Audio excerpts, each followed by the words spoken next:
బండి భగీరథను వెంటనే అరెస్ట్ చేయాలని కోట రమేష్ డిమాండ్ చేస్తున్నారు డివైఎఫ్ఐ తరఫున. ఏమంటారు? జరిగి కేసు పెట్టి కూడా చాలా రోజులు అయినప్పటికీ ఎందుకు స్పందించట్లేదు తెలంగాణ గవర్నమెంట్? వాస్తవంగా బండి భగీరథు పోక్సో యాక్ట్లో నిందితుడిగా ఉన్నాడు.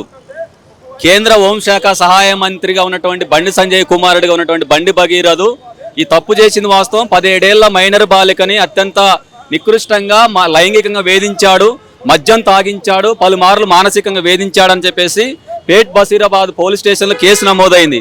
4-5 రోజులు గడుస్తున్నా కానీ అక్కడ కేంద్ర బీజేపీ మంత్రిగా ఉన్నాడు, బీజేపీ నాయకుడిగా ఉన్నాడు కాబట్టి కాంగ్రెస్ పార్టీ రాష్ట్ర ప్రభుత్వం కూడా అతన్ని వెనకేసుకొచ్చే ప్రయత్నం చేస్తూ ఉంది. ఈ రోజు ఒక 17 ఏళ్ల మైనర్ బాలికకు అన్యాయం జరిగితే, ఒక మైనర్ బాలిక మీద లైంగిక వేధింపులు జరిగితే పోలీసులు కేసు పెట్టడానికి 5 రోజులు పట్టింది. దాంతోపాటు ఆ కేసును నీరుగార్చే ప్రయత్నం చేశారు. దాంతోపాటు పోక్సో యాక్ట్ కింద కేసు పెట్టడానికి అనేక రకాల నానా యాగి చేశారు. ఇప్పుడు డీజీపీ కానీ రాష్ట్ర ప్రభుత్వం కానీ సిట్ వేసామని చెప్తున్నారు. సిట్ వేయటం అంటే కేసుని పక్కదారి పట్టించడమే, బండి సంజయ్ కుటుంబాన్ని కాపాడటం తప్ప మరొకటి కాదు. అందుకే నిందితుడు ఎంతటి వాడైనా రాజకీయ అండదండలు అనేది కాకుండా ఒక బాలిక మైనర్ బాలికకు అన్యాయం జరిగింది. 17 ఏళ్ల మైనర్ బాలిక, ఒక హిందూ బాలిక. అంటే హిందూ అమ్మాయికి అన్యాయం జరిగితే బీజేపీ మాట్లాడదా?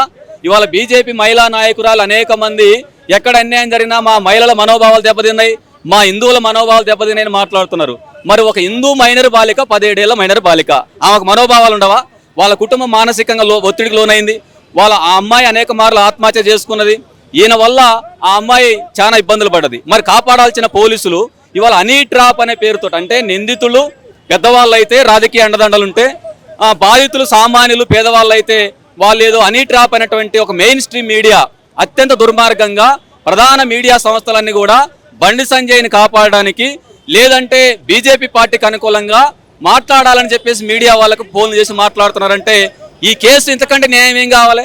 అందుకనే బండి భగీరథు వాస్తవంగా తప్పు చేసిన మాట వాస్తవం. అతని పైన చట్టపరమైన చర్యలు తీసుకోవాలి.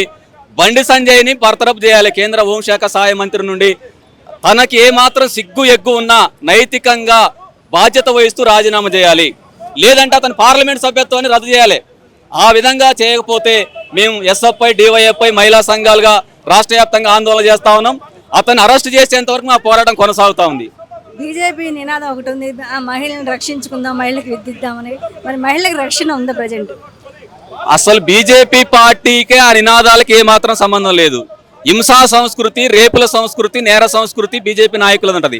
భారతదేశంలో గత 12 ఏళ్లుగా జరిగినటువంటి మానభంగాలు, హత్యలు, అత్యాచారాల వల్ల ప్రధాన నిందితులుగా ఉన్న వాళ్ళందరూ బీజేపీ పార్టీ నాయకులే. బీజేపీ పాలిత రాష్ట్రాల్లో ఉన్నటువంటి అనేక రాష్ట్రాల్లో బీజేపీ ఎంపీలుగా ఉండి, మళ్ళీ ఎమ్మెల్యేలుగా ఉండి నాయకులు ఉన్న వాళ్ళే మహిళల మీద అఘాయిత్యాలు చేశారు, అత్యాచారాలు చేశారు, హత్యలు చేశారు. వాళ్ళ నేర సంస్కృతి వాళ్ళకు ఉంటుంది. కాబట్టి వాళ్ళు ఇచ్చేటువంటి నినాదాలు అవన్నీ మహిళలకు వ్యతిరేకమైనవి. అసలు బీజేపీ పార్టీ అంటేనే పచ్చి మహిళా వ్యతిరేకి. వాళ్ళ సిద్ధాంతం కానీ వాళ్ళ నాయకులు కానీ పచ్చి మనువాదులు, వాళ్ళు మహిళా వ్యతిరేకులు. కాబట్టి వాళ్ళ బేటీ పడావో బేచి పడావో నినాదాలన్నీ కూడా వట్టి బూటకం. కాబట్టి మేము ఇప్పటికైనా ఒకటే డిమాండ్ చేస్తా ఉన్నాం, బండి భగీరథని కాపాడడానికి ఎందుకు మీరు ప్రయత్నం చేస్తా ఉన్నారు? అతను తప్పు చేయకపోతే ఆ యొక్క బాలిక తండ్రికి ఎందుకు 50,000 డబ్బులు ఇచ్చాడు? ఒకవేళ నీకే అన్యాయం జరిగితే నువ్వు ముందు కేసు పెట్టాలి. ఇక్కడ మైనర్ బాలిక కేసు పెట్టిన తర్వాత అదే రోజు నువ్వు సాయంత్రం కేసు పెట్టినావంటే నువ్వు తప్పు చేసినట్టు అర్థమవుతా ఉంది. కాబట్టి రాష్ట్ర ప్రభుత్వం సమగ్ర విచారణ చేయాలి. బండి సంజయ్ గతంలో బాలిక తల్లిదండ్రులు బెదిరించాడు, మీరు వాపసు తీసుకోవాలి, మా మీద మాట్లాడద్దని చెప్పేసి.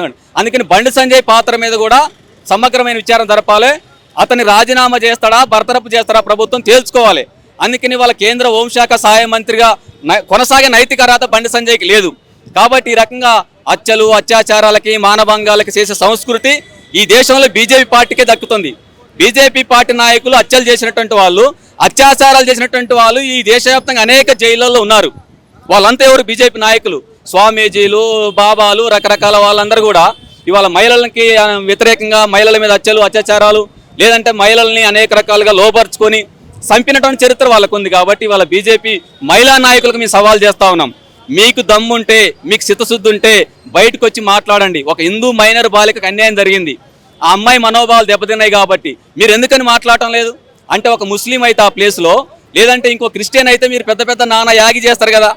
అందుకని వాళ్ళ బండి భగీరథని ఎక్కడున్నా, అంటే చిన్న చిన్న దొంగతనాలు చేసేటోళ్ళు, సామాన్యులు, పేదవాళ్ళు అయితే క్షణాల్లో అరెస్ట్ చేస్తారు. నిందితులు పెద్దవాళ్ళు అయితే, రాజకీయ నాయకుల కొడుకులు అయితే ఆ పార్టీల నాయకుల కొడుకులు అయితే వాళ్ళని అరెస్ట్ చేయడానికి పోలీసులకు చేతులు రావు. అందుకని మీకు పోలీస్ యంత్రాంగం మీ చేతుల్లో ఉంది. ఎవడండి నరేంద్ర మోడీ ఇక్కడికి హైదరాబాద్ వస్తే 10,000 మంది మీరు సెక్యూరిటీ ఇచ్చారే, మరి ఒక పేద మైనర్ బాలిక అన్యాయం జరిగితే ఆ మహిళని రక్షించడానికి పోలీస్ శాఖ ఏం చేస్తుంది? గడ్డి బిక్తుందా? పోలీసులకు ఆ మాత్రం చిత్తశుద్ధి లేదా? కాబట్టి డీజీపీ దీని మీద మాట్లాడాలి.